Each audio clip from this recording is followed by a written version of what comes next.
अच्छा लग रहा है। समझ में नहीं आ रहा है कि मैं ये सच में ये हुआ है या पता नहीं ये क्या है। बिकॉज मेरे लिए सक्सेस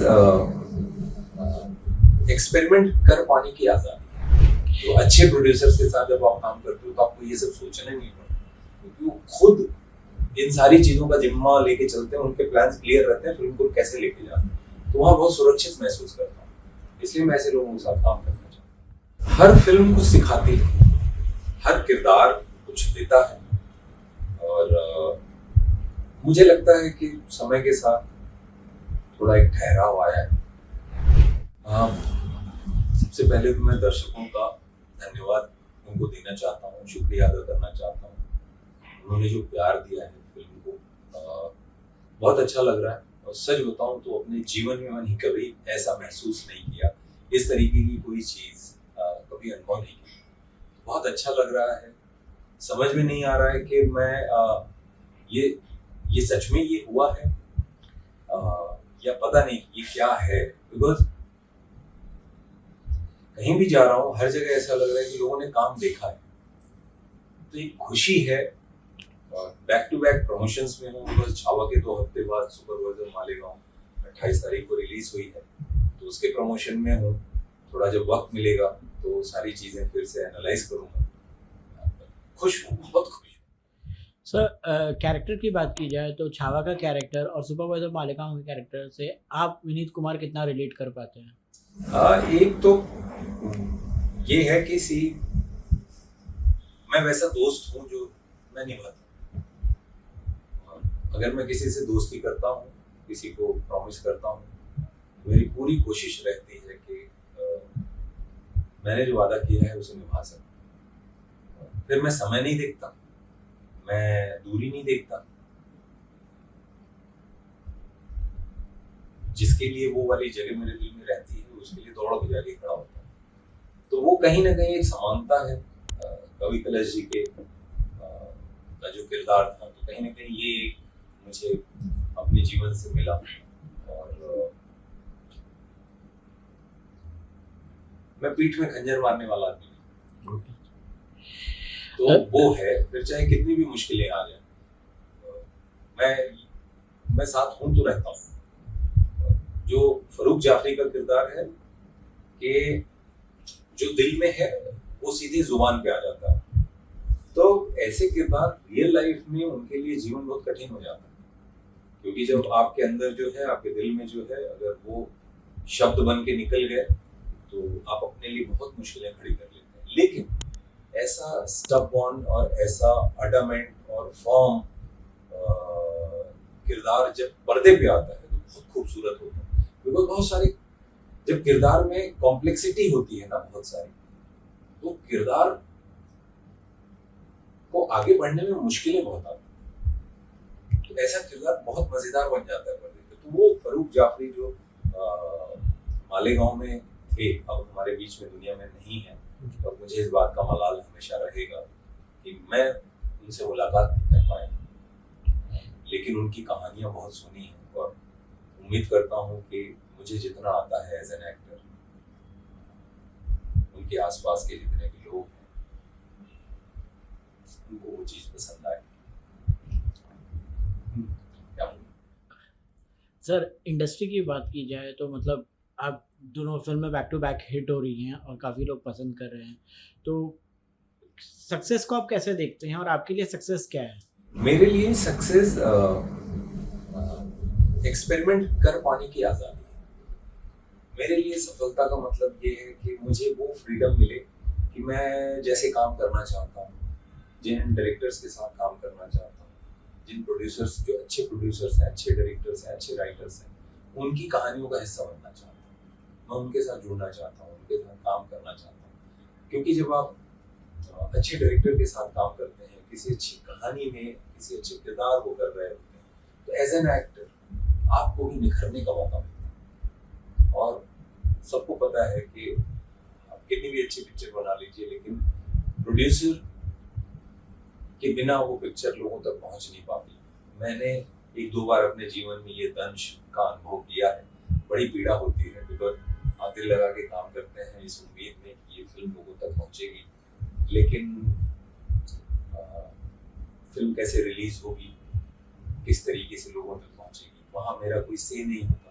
मैं एक कलाकार हूँ, मेरा काम खत्म हो जाता है, फिर मुझे जहाँ बुलाया जाता है प्रमोशन के लिए वहाँ जाता हूँ। तो लेकिन जब फिल्म ठीक से रिलीज नहीं होती तो तकलीफ होती। तो अच्छे प्रोड्यूसर्स के साथ जब आप काम करते हो तो आपको ये सब सोचना नहीं पड़ता, क्योंकि वो खुद इन सारी चीज़ों का जिम्मा लेके चलते हैं, उनके प्लान्स क्लियर रहते हैं, फिल्म को कैसे लेके जाते हैं। तो वहाँ बहुत सुरक्षित महसूस करता हूँ, इसलिए मैं ऐसे लोगों के साथ काम करना चाहता हूँ। सर गैंग्स ऑफ वसेपुर से लेकर अभी तक की जर्नी को आप कैसे देखते हैं अपनी, और मतलब कि क्या सीख लेते हैं इस जर्नी से आप अपनी? हर फिल्म कुछ सिखाती है, हर किरदार कुछ देता है, और मुझे लगता है कि समय के साथ थोड़ा एक ठहराव आया है। पहले चंचलता थोड़ी ज्यादा थी, अभी वल्नरेबल तो अभी भी हूँ, लेकिन हाँ थोड़ा एक ठहराव आया है। एज एन एक्टर जब आप अलग अलग किरदार करते हैं तो कहीं ना कहीं आप अपने व्यक्तिगत जीवन में भी बहुत सारी चीजें आपको सीखनी होती है, क्योंकि से हम लोग जो काम करते हैं तो अलग शहर में जाते हैं, अलग अलग लोकेशन होती है, हर यूनिट में अलग लोग होते हैं, उनकी जर्नी सुनने को मिलती है। वहाँ जहाँ हम काम कर रहे होते हैं जिस शहर में, वहाँ के लोगों से मिलना मिलाना होता है, तो बहुत सारी चीजें पता चलती है। तो एज ए ह्यूमन बीइंग की मुझे लगता है मेरी ग्रोथ होती है। तो हर फिल्म वासीपुर से लेके अब तक बहुत सारी चीजें की, बहुत सारा काम किया, बहुत सारे लोगों से मिला, बहुत जगह का नमक खाया, बहुत बहुत सारे नए लोगों से मुलाकात हुई, उन्होंने कुछ ना कुछ जोड़ा ही है। और अगर सपोज कुछ नहीं भी जोड़ा है तो भी मैं मान के चलता हूँ जोड़ा है, क्योंकि अगर उन्होंने कुछ बिटर अनुभव भी कराया है तो उस अनुभव से भी कुछ सीखने को तो मिला ही। सर इंडस्ट्री में एक जगह बनाना बहुत मुश्किल काम होता है सर, तो आपने तो काफ़ी स्ट्रगल किया है सर। अब जाकर आपको किस तरह से, मतलब कि फैंस से तो बहुत प्यार मिल ही रहा है, पर इंडस्ट्री वालों से कितना प्यार मिल रहा है और क्या क्या मैसेजेस आ रहे हैं आपको? बहुत सारा प्यार मिल रहा है, बहुत सारी सराहना मिल रही है और अच्छा लगता है, क्योंकि मैं जिन लोगों की फिल्में देख के बड़ा हुआ हूँ, जिन लोगों का काम अच्छा लगता है, जब उनकी तरफ से प्यार मिलता है, एप्रिसिएशन मिलता है, एक्नॉलेजमेंट मिलती है, तो हिम्मत और बढ़ती है और अच्छा काम करने की, और वो प्यार मिल रहा है। अभी जैसे मैंने फिल्म की है छाव, तो मैडॉक फिल्म्स की फिल्म है, लक्ष्मण उदेकर सर की फिल्म है। मैं लक्ष्मण उदेकर सर का धन्यवाद देना चाहता हूँ, बिकॉज उन्होंने, और जो कास्टिंग डायरेक्टर है छावा की, मैं आउट ऑफ द बॉक्स जाके बता रहा हूँ, बट मुझे लगता है मुझे ये कहना चाहिए, और जो कास्टिंग डायरेक्टर है वैभव विशाल, लक्ष्मण सर ने मेरा ऑडिशन नहीं लिया, वैभव ने मेरा ऑडिशन नहीं लिया। लक्ष्मण सर को एक भरोसा था, उन्होंने कहा था कि विनीत आपके अंदर मुझे कवि कलश जी का किरदार दिखता है, और ये भरोसा मेरे लिए बहुत बड़ी बात है, बिकॉज मेरे पास कोई तस्वीर भी नहीं थी कि मैं दिखा सकूं कि उसके आसपास की कोई तस्वीर हो, तो डायरेक्टर का ऐसा भरोसा मिल पाना मेरे लिए बड़ी बात है। और बाकी हाँ, जो इंडस्ट्री से बिल्कुल बहुत सारा प्यार मिल रहा है। सर इंडस्ट्री की बात की जाए तो मतलब कि काफ़ी सारे डिबेट्स चलते रहते हैं आजकल सोशल मीडिया पे। कुछ डिबेट अभी भी शुरू से लेकर अभी तक हम देखते आ रहे हैं कि पिछले साल 2 साल से नेपोटिज्म और आउटसाइडर्स और इनसाइडर्स का डिबेट चलता रहता है। तो सर आप उस चीज़ को कैसे देखते हैं, और मतलब कि आपको क्या लगता है कि बॉलीवुड में कुछ ज़्यादा ही इस तरह के डिबेट चलते रहते हैं? मैं नेपोटिज्म इस तरीके से नहीं सोचता, क्योंकि मैं सच बताऊं, मेरे व्यक्तिगत जीवन में मैंने देखा है, मैंने खुद मेडिकल की पढ़ाई की, मैंने देखा है, मैं बनारस से हूँ, मैंने देखा है कि बहुत सारे डॉक्टर्स या बहुत सारे लड़के जिनके फादर डॉक्टर थे, परिवार वालों ने उनको डॉक्टर बनाया या बनाने की पूरी कोशिश, मैंने ये देखा। बहुत सारे मेरे दोस्त जिनके फादर इंजीनियर थे, उनके पिताजी ने या तो उन्हें इंजीनियरिंग के रास्ते पे पढ़ने की प्रेरणा दी, और या वो इंजीनियर वो बने आगे जाकर। मैंने देखा बहुत सारे पॉलिटिशियंस के बच्चे वो पॉलिटिक्स में हैं, बहुत सारे बिजनेसमैन के बच्चे बिजनेस में हैं, बिकॉज अगर किसी ने कोई बड़ी शॉप ओपन की है, रेस्टोरेंट ओपन किया है या किसी भी तरीके की कोई चीज़ ओपन की है, मैंने देखा उनके परिवार के लोग उसी फील्ड में आगे बढ़े। तो ये होता है। और सी, माँ बाप जब हम बच्चे को दुनिया में ले आते हैं तो माँ बाप की जिम्मेदारी बनती है ना कि उन्होंने जो सीखा है, उन्होंने जो कुछ भी अर्जित किया है अपने जीवन में, उसका जो बेस्ट है अपने बच्चे को दें। ऐसा तो नहीं है कि अगर बच्चा दुनिया में आया है तो माँ बाप सिर्फ इसलिए कि नहीं अपने बच्चे को सपोर्ट नहीं करेंगे तो खराब स्कूल में डाल दें, ऐसा नहीं होता ना जी। माँ बाप यही चाहते हैं कि हम जो बेहतर से बेहतर एजुकेशन है बच्चे को दे सकें। बच्चे की तबीयत अगर खराब होती है तो अच्छे से अच्छे डॉक्टर के पास हम जा सकें और बच्चे को जो जरूरत की दवाएं हैं अच्छे डॉक्टर के थ्रू ही मिले। बच्चा अगर खेलना चाहता है तो जो बढ़िया से बढ़िया फैसिलिटी है बच्चे को दे सकें, बच्चे को बेहतर से बेहतर हम घर दे सकें। और बल्कि हमारे देश में तो कहा जाता है माँ बाप अपना पेट और अपनी नींद काट के बच्चों का पेट और बच्चों को नींद देते हैं। ये सच, हमारा देश ऐसा है। तो ये हर जगह होता है, लेकिन फिल्म इंडस्ट्री में सबकी नजर ज्यादा होती है, इसकी बातें ज्यादा होती है। अगर कोई माँ बाप हैं, अगर कोई बच्चा उनके यहाँ बड़े स्टार है और बच्चा उनके घर पैदा हुआ तो बच्चे की कोई गलती नहीं है ना, ठीक। तो माँ बाप कोशिश करेंगे कि उन्होंने अगर कुछ सीखा है, कुछ जाना है, तो वो अपने बच्चे को दें, बच्चे को दिशा दें। हर माँ बाप करता है। हाँ, उनमें जो अच्छा होगा वो अच्छा करता है, बहुत अच्छा करता है, ठीक है। लेकिन ऐसे भी बहुत सारे एग्जाम्पल हैं जहाँ कोशिश हुई लेकिन वो चीज उस तरीके से आगे नहीं बढ़ पाई। तो हर तरीके की एग्जाम्पल, बस इतनी सी चीज मैं कहना चाहता हूँ कि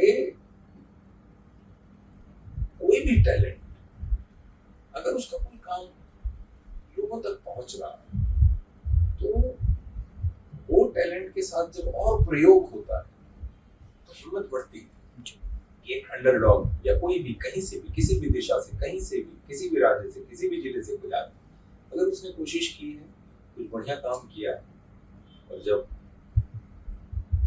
उसे और मौके मिलते हैं तो बहुतों की उम्मीद जगती है। और इसीलिए मैं बोलता हूँ शाहरुख खान सर का जो घर है मन्नत, वो मन्नत एक घर नहीं है, मन्नत बहुत सारे लोगों की हिम्मत है। मन्नत देख के ये हौसला पैदा होता है कि इस शहर में हमारा भी एक छत हो सकता है। सर, सुपरवाइजर मालेगांव के किरदार की बात की जाए और अगर छावा के किरदार की बात की जाए तो मतलब आप बैक टू बैक शूट कर रहे थे इस चीज़ के, तो मतलब कि कैसे अपने आप को अपने मतलब कि इस किरदार के लिए कैसे तैयार किया और उस किरदार के लिए कैसे तैयार किया? मैं डायरेक्टर की सुनता हूँ जी, स्क्रिप्ट को बार बार पढ़ता हूँ और मुझे उसके बाद भी अगर कोई चीज़ नहीं समझ में आती तो मैं डायरेक्टर से, राइटर से पूछता हूँ, बात करता हूँ। फिर जो डिमांड होती है किरदार की, अभी छावा है तो छावा में फिजिकल ट्रेनिंग भी थी, बिकॉज कवि कलश जी का किरदार वो योद्धा भी हैं और पोएट भी हैं, कवि भी हैं, तो कविताएं बहुत सारी पढ़ी और उसके साथ साथ लाठी चलाना, भाला चलाना, तलवार चलाना, घोड़सवारी करना, तो दोनों ट्रेनिंग एक साथ चलती रहती थी कि जो पढ़ना पढ़ाना है वो भी चलता था और ये जो फिजिकल ट्रेनिंग है वो भी चलती थी। तो किरदार की जो डिमांड है उसको पूरा करने की कोशिश करते। अभी जैसे सुपरवाइजर मालेगांव, तो उसमें बंच ऑफ बॉयज हैं, दोस्त हैं कई सारे, और ये रियल कहानी, ऐसी नहीं है कि काल्पनिक है, ये रियल कहानी है। मेरा जो किरदार है फरूक जाफरी, वो रियल लाइफ में थी। और जो नासिर शेख, जो आदर्श ने जो किरदार किया है, आदर्श गौरव ने, और शफीक जो शशांक अरोड़ा ने किया, बहुत अच्छा काम किया, बहुत बहुत बढ़िया अनुभव था मेरा शशांक के साथ, आदर्श के साथ काम करने का। तो ये सारे किरदार रियल लाइफ में थे। और नासिर शेख का जो किरदार है, उन्होंने तो मालेगांव में अपने दोस्तों को, मतलब सिनेमा इमॉर्टल है ऐसा कहा जाता है, तो उन्होंने अपने दोस्तों को अमर कर दिया। सर, छावा की बात की जाए तो विकी कौशल के साथ काम करने का एक्सपीरियंस कैसा था आपका? और मतलब कि Vicky Kaushal as an actor हम देखते हैं कि मतलब बहुत इनग्रॉस हो जाते हैं हर चीज़ में, तो मतलब कि उनके साथ काम करने का अनुभव कैसा था आपका? विक्की के साथ मैंने गैंग्स ऑफ वासेपुर की थी, उस समय विक्की वाज इन डायरेक्शन और मैं एज एन एक्टर था वसीपुर में, और विक्की को क्लैप देते जब देखता था तो मुझे मेरा पुराना मतलब मेरा पास्ट, उसके पहले का याद आता था कि मैं जब असिस्टेंट डायरेक्टर था महेश मांजरेकर सर के साथ, तो मैं भी क्लैप देना पसंद करता था। काम चाहे कुछ भी करूं, लेकिन क्लैप के लिए मैं होता था ये मुझे दे दो, बिकॉज मुझे क्लैप की वजह से मौका मिलता था डायरेक्टर और एक्टर के बीच में कहीं मैं होता था, तो मुझे ये सुनने को मिलता था कि डायरेक्टर और एक्टर के बीच में बात क्या होती है। मुझे ये देखने को मिलता था कि एक कलाकार जब टेक 2 या टेक 3 में जाता है तो नया क्या करता है, और वो कहीं ना कहीं मुझे आज बहुत हेल्प करता है, टेक्निकली बहुत सारी चीजें सीखने को मिलती है। तो विक्की को जब वो करते देखता था तो मुझे याद आता था मेरा पास, और हम लोग उस समय भी बॉन्डिंग सी हो गई थी, और मैं विक्की को भाई के नजरिए से देखता, और वो ब्रदरहुड कहीं ना कहीं निकल के आता है छावा में। Vicky is very talented actor, very hard working, sincere, और वो सिंसियरिटी नजर आती है। विक्की की सक्सेस देख के मुझे खुशी होती है। मैं तो जब मसान हुई, जुबान हुई, राजी या संजू या उरी, जो भी काम मुझे विक्की का पसंद है, मैं कॉल करके बोलता रहा हूँ, और विक्की का भी मुझे कॉल आता है। तो ये एक भाईचारा सा है हमारे बीच में, एक दूसरे के लिए एक म्यूचुअल रिस्पेक्ट है, और छावा में एक साथ काम करने को मिला, तो वो कहीं ना कहीं वो चीजें निकल के स्क्रीन पे आई है और दर्शकों से पसंद कर रहे हैं। सर फ्यूचर प्रोजेक्ट्स की बात की जाए तो और क्या क्या फ्यूचर प्रोजेक्ट्स हैं आपके पास? अभी तो मैं फ्यूचर की चीजें बताने के पहले ये कहना चाहूंगा आपके प्लेटफॉर्म के थ्रू कि छावा थिएटर में है, आपने भरपूर प्यार दिया है छावा को और मेरे किरदार कवि कलश जी के किरदार को। कल रिलीज हुई है सुपरवाइजर मालेगांव। सुपरवाइजर मालेगांव एक सुंदर फिल्म है, रीमा कागती ने डायरेक्ट की है, बहुत प्यारी फिल्म। आप थिएटर में जाइए, एक टिकट कटाइए और उस फिल्म को देखिए। मैं तो बोलूँगा दोस्तों के साथ जाइए, दोस्तों की कहानी है, परिवार की कहानी है, दोस्तों के साथ जाइए, परिवार के साथ जाइए। बिकॉज जब आप एक टिकट लेते हैं तो कहीं ना कहीं उसकी वजह से कलाकार को और फिल्म से जुड़े सभी लोगों को एक हौसला मिलता है। वो टिकट ही तो स्ट्रेंथ है। थिएटर में जाके जरूर इस फिल्म को देखिए। और उसके बाद जो आएगी वो एक फिल्म, एक शो है मेरा, कबीर खान सर ने प्रोड्यूस किया है, रंगीन, अमेज़न प्राइम के लिए। और एक फिल्म है सनी देओल सर के साथ, जाट, जिसे प्रोड्यूस किया है मैत्री मूवी मेकर्स और पीपल मीडिया फैक्ट्री ने, जिसके डायरेक्टर हैं गोपी चंद मिलेनेनी। एक फिल्म है अपराग कश्यप सर के साथ, और एक एंथोलॉजी है जो मेरे मित्र ने डायरेक्ट की है, आशीष आर्य। तो उसमें 4 कहानियां, एक कहानी। सर एक लास्ट क्वेश्चन ये है कि अनुराग कश्यप के साथ वापस काम करना की कैसा एक्सपीरियंस है रहेगा आपका, क्या कहेंगे उसके बारे में? अनुराग सर के साथ एक चीज हमेशा रही है कि उनके साथ जब भी काम करता हूँ तो एज एन एक्टर कुछ नया मेरे अंदर, मतलब मुझे खुद ही नहीं पता होता कई बार कि ये कर सकता हूँ क्या। तो बहुत सारी चीजें अनफोल्ड हुई हैं, और उन्होंने हमेशा कुछ नए तरीके का अगला काम जब भी हुआ है कुछ नया ही दिया, और वो मुझे हेल्प करता है ग्रो करने में एज एन एक्टर। बिकॉज एक चैलेंज है, और चैलेंज एक्सेप्ट करता हूँ। एज एन एक्टर खुद को भी खोजता रहता हूँ, तलाशता रहता हूँ। जब भी कोई ऐसी कहानी आती है जो मैंने पहले नहीं की है तो और अलर्ट मोड में रहता हूँ और कुछ खोजता हूँ, कोशिश करता हूँ। तो अनुराग सर की वजह से बहुत सारी चीज़ें मुझे सीखने को मिली। सर लास्टली एक होली विश दे दीजिए बस। हाँ, मैं बनारस से हूँ और बनारस में बहुत जोरदार होली खेली जाती है। होली की आप सभी लोगों को ढेर सारी शुभकामनाएं।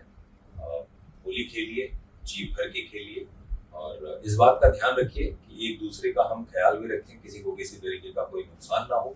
बहुत कलरफुल त्योहार है, तो इस सुनहरे रंगों से भरे त्योहार को खुशियों के रंग से भी भरिए और रंग से भी